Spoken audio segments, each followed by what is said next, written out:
Well, welcome to Christian Answers. This is Pastor Jeff Short. Glad to have you along today for the program. Today we're going to be talking about my old alma mater, my college alma mater, Wheaton College in Wheaton, Illinois, where I earned a bachelor's degree before I went on to seminary and then further on into a doctoral program out at Fuller Seminary program out there where I received a doctorate.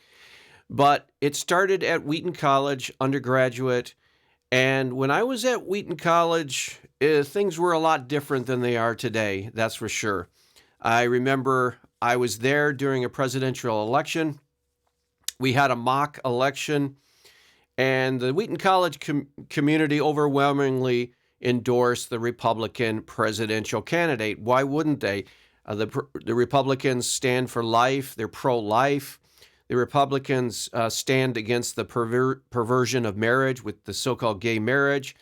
The Republicans stand for many of the biblical principles of the Bible and many of the historic Christian truths. And so why wouldn't the Wheaton College community vote overwhelmingly Republican in the presidential elections? That's what I experienced when I was an undergraduate at Wheaton College. We had this mock election, as they do every 4 years, and to no one's surprise, the Republican presidential candidate won the mock elections at Wheaton College. But today, during the 2020 election, I'm sad and sorry to say that Joe Biden, the Republican liberal Democrat, pro-abortion Joe Biden, pro-transgender Joe Biden, pro-LGBTQ perversion Joe Biden, he actually won the majority of votes at the Wheaton College mock presidential election this year. And this is sad, this is tragic, this is disappointing. I am greatly grieved at the fact that this once great Christian, evangelical, Bible-believing Christian college would decline to such an extent that these students and faculty, because when we had the mock elections, it was not just the students that voted, but it was also the faculty that voted and also the administration that voted. So the entire Wheaton College community gets to vote in this mock election, and it used to always go Republican because it's a no-brainer. If you're a Christian, if you're a Bible-believing Christian, you vote for the candidate that's pro-life. You vote for the candidate that's pro-family. I'm talking about traditional biblical family. I'm talking about the voting for the traditional marriage of a man and a woman constitutes a marriage. But in 2020, I don't know, maybe this is the first time. I think it probably is the first time ever. Wheaton College voted for the liberal Democrat, pro-abortion, pro-transgender, pro-gay marriage Joe Biden, to the shame of this community. So I'm going to go through an article that I can hardly believe is actually describing the actual state of the way things are over there at Wheaton College. And I'm going to go through, and we're going to go point by point through this article that I will bring up here. And there we go. Let me move myself over here and get into the picture. Okay, there I am. We're going to go through this article and just figure out what in the world is going on over at Wheaton College. So I'm going to make some commentary at the right places and jump in here, and hopefully we can make sense of this. This is incredible. It says Record, that is the Wheaton Record. That's the college newspaper that everyone reads. It comes out, I think, every week. And it's also a place where a lot of the students can, if they're going into journalism and so forth, it's a place where they can get their teeth, cut their teeth on real journalism, and they can report and do some reporting and everything. So it's partly because the students in journalism want to put out the Wheaton Record every week, and partly because it's also nice to be able to read about what's going on in the Wheaton community. So here we are. Wheaton Record says students run since 1890. So it's a long-standing newspaper. And it says the Record poll shows Wheaton wants Biden. Wheaton College community, evangelical Christian Wheaton College wants Biden for president. This is outrageous. 80+% of evangelical Bible-believing Christians in the United States don't want Joe Biden, don't want pro-abortion president, don't want transgender president, don't want pro-LGBT president, don't want socialist president. And yet the Wheaton College Christian community, they're supposed to be the elite of evangelicalism, the Harvard, I've often heard, of evangelicalism. And here we have our top-notch scholars and top students in the evangelical world, and they're voting for pro-abortion Joe Biden. It's disgusting. Let's break this down. Wheaton students told the Record who they're voting for and why. So here's a chart of what happened over in Wheaton College. It looks like 48% voted for Biden, 40% voted for Trump, and 12 voted independent, and some probably didn't vote at all. Wheaton students favor former Vice President Joe Biden over the President Donald Trump by 8 percentage points, according to the poll conducted by the Record. 48% of respondents indicated they would vote for Biden, 40% for Trump, and 12% for independent or write-in candidates. Between October 27th and November 1, the Record surveyed 764 Wheaton undergraduates about the 2020 presidential election. The poll was conducted by Qualtrics and distributed to the student body through the email from the Student Activities Office and on the Record's Instagram page. The poll included 9 questions about political engagement, voting preference, and asking students to rank the importance of top political issues. The Record also invited respondents to share why they are voting for their preferred candidate in their own words. Okay, so this looks like it's not the mock election. It looks like it's a survey, but it looks like a fairly scientific survey of the Wheaton College community. So if it's scientific and it's a pretty accurate gauge, it's probably would hold up to the actual mock election. I thought this was the mock election, but let's just go through here because this is still disturbing. Across the country, 71.7% of those who voted in the 2016 election have already voted early this year. At the time of publishing, 97.6 million ballots have been cast, 62.2 million have been by mail-in ballots. And we all know about that because they're still litigating in the courts. There's still lawsuits being filed. This was a mess, just like President Trump said it would be, it has turned out to be. some of these not some of these processing centers and the vote counting centers in some of the big cities like Philadelphia, Atlanta, Detroit, Michigan, Milwaukee, Wisconsin, some of these swing state counting centers were run like they were some mafia organization, intimidating Republican observers. They couldn't observe the ballot counting. They were manipulated to, when they left to get something to eat, the poll observers could not get back in. There were votes being counted when all the poll observers were sent home. It was a mess, and fraudulent votes were everywhere. According to the record poll, Wheaton has mirrored this national trend, with roughly 89% of students saying they voted either by mail or early in person, compared to only 11% who say they will vote in the polls on Election Day. The number of Wheaton students voting by mail is higher than the national average, in part because 73% of Wheaton students legally reside out of state. So this is actually, they're asking the students who they voted for, which is that's a lot better than saying who will you vote for. Actually, who did you vote for?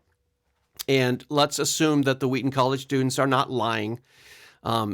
Let's assume that to be a Wheaton student or a member of the Wheaton College community, you have to have a degree of Christian commitment, and probably that would mean that you're not going to lie to the pollsters when they ask you. So this is probably pretty accurate. Political science advisor, Professor Amy Black, attributed the shift in voting patterns in part to COVID-19 pandemic, noting concerns about standing in line on Election Day and the health of poll workers. So she's talking about the pandemic. Democratic voters are clearly more energized to get out early, Black said.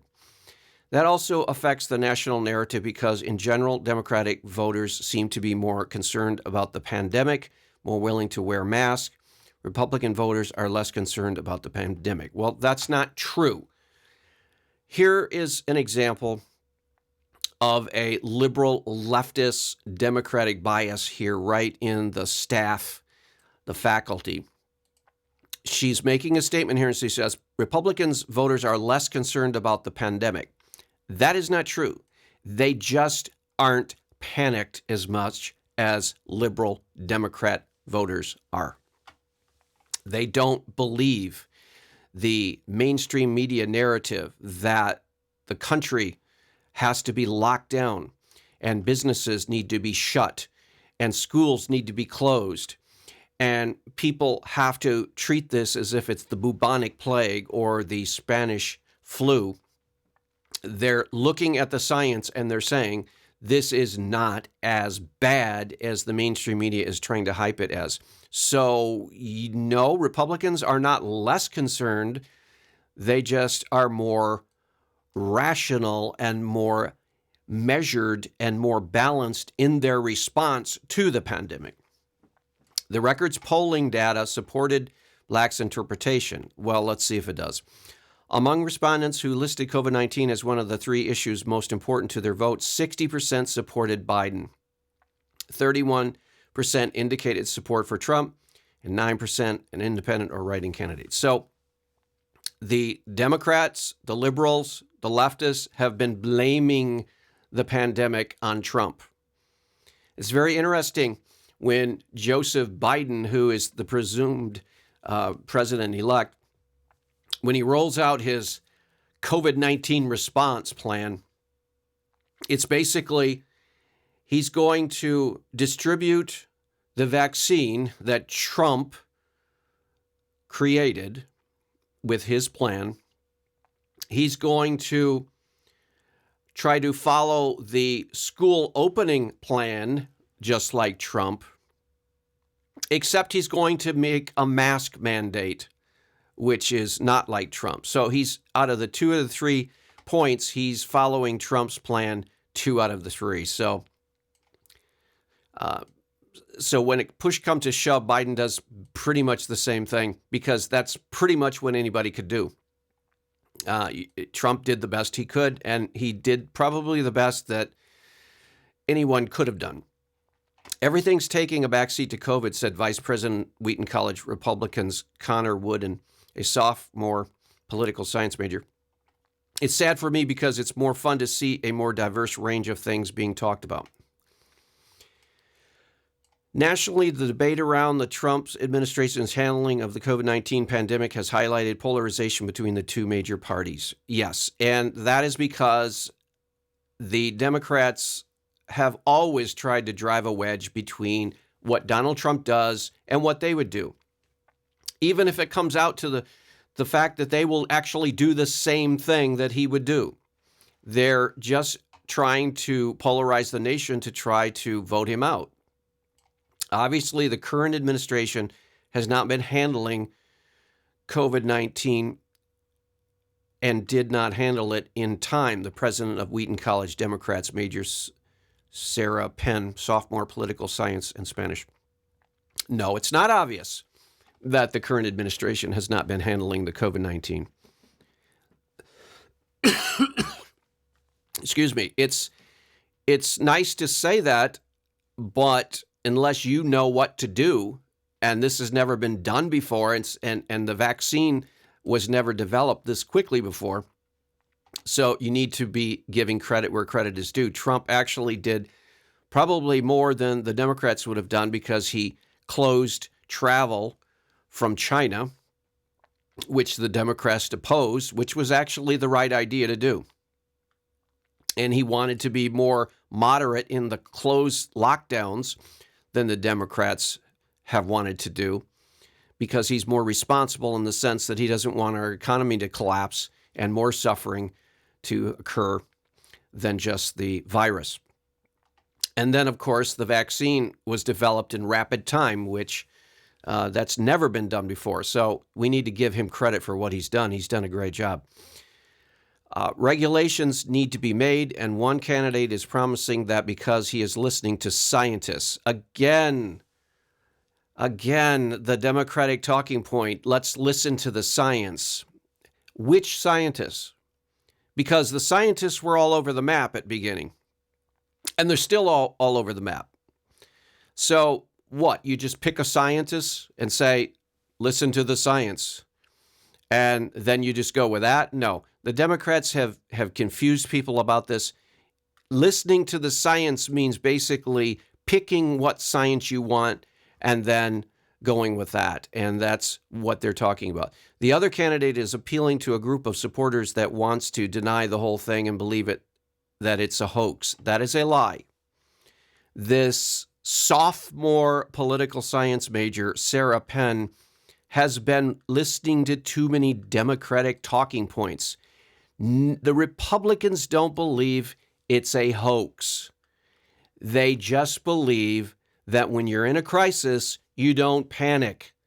You don't shut everything down. You don't kill the economy at the same time people are dying. You do it more isolated.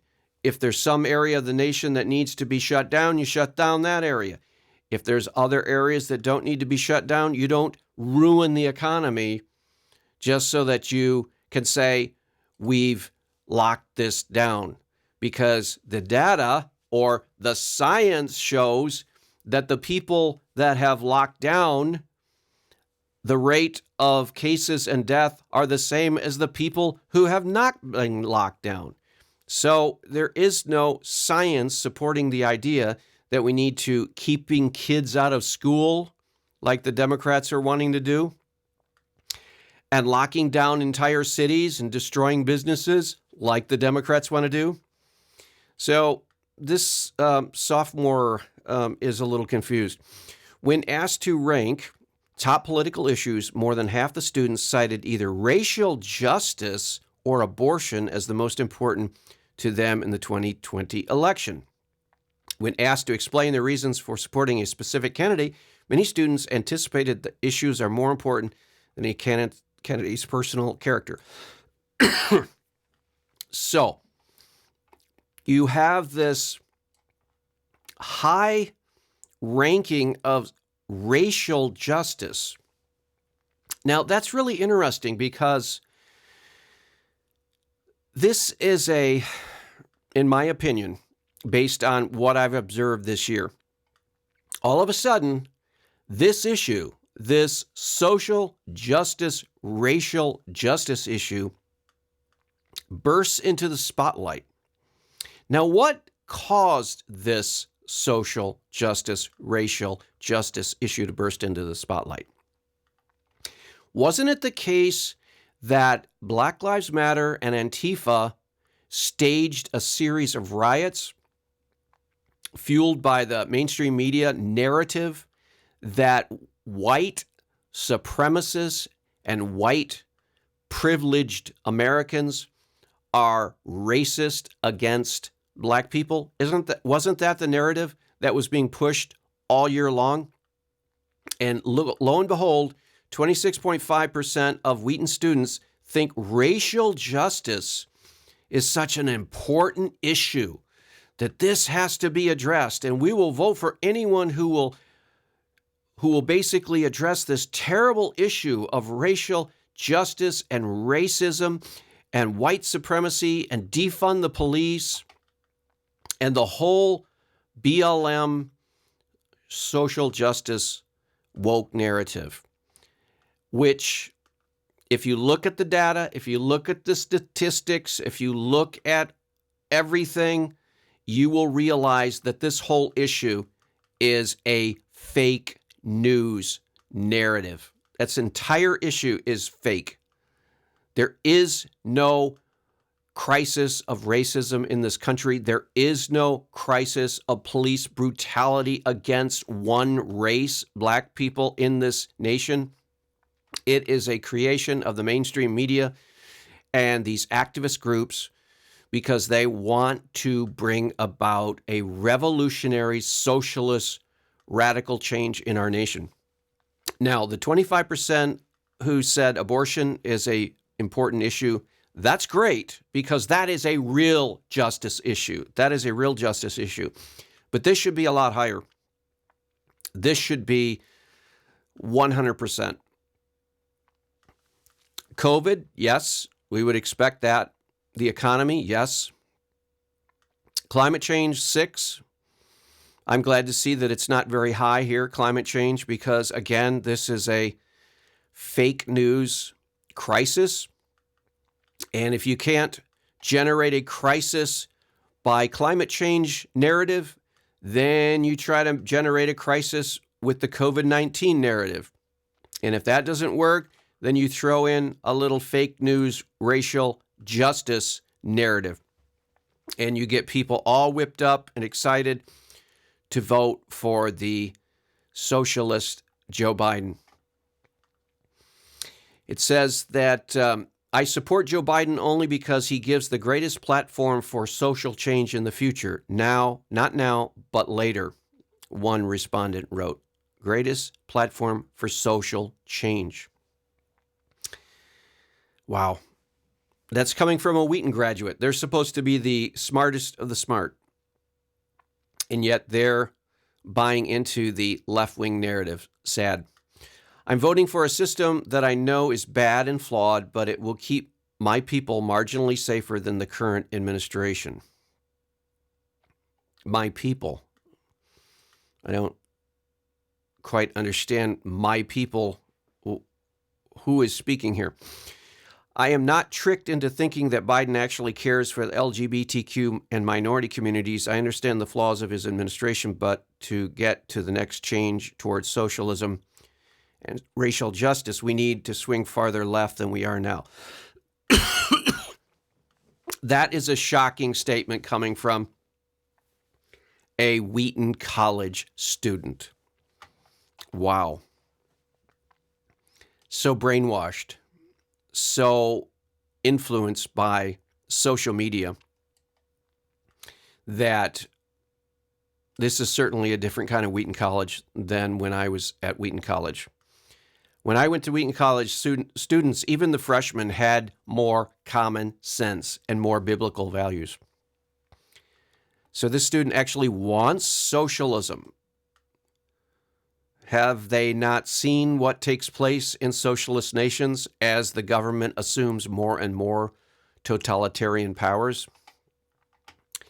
Although I don't like President Trump as a person, I still believe abortion is the biggest political issue of our time. Bingo! Finally, somebody with some common sense. A Trump voter said, "It has a direct and catastrophic effect upon human lives." That is a fact. Abortion has to be one of the top priorities. We need to end abortion, or else the Lord God Almighty will judge this nation, and there won't be any government and no economy. Both Republican and Democrat students cited faith as a factor in their voting decision. Okay, this should be interesting. Among the respondents who referenced faith as a reason for supporting their preferred candidate, 49.5% expressed support for Trump, 44% for Biden, and 6.5% for independent or write-in. I would really love to see what 44% of people who cite faith, why they would vote for this man, Biden. What does the Christian faith have to do with Joe Biden? After all, Joe Biden, remember, he was the one that led the charge to legalize gay marriage. So if you're a Christian and you believe the Bible and you believe God's ideal as a man and a woman, why would you support a man who led the charge for the perversion of marriage? Very inconsistent. The election has also highlighted the divisions within the major political parties. Black said the Republican Party is undergoing an identity crisis which Trump has intensified. He's fundamentally transformed what the Republican Party stands for and even what that label means, Black said. It's so hard to talk about American politics in the age of President Trump because he is so different from the traditional politician. That's where I feel almost stumped. Yes, he is different in a good way. There's a slight division among some Republicans, Wooden said, not about what we stand for, but just in relation to Trump because he is a very polarizing character.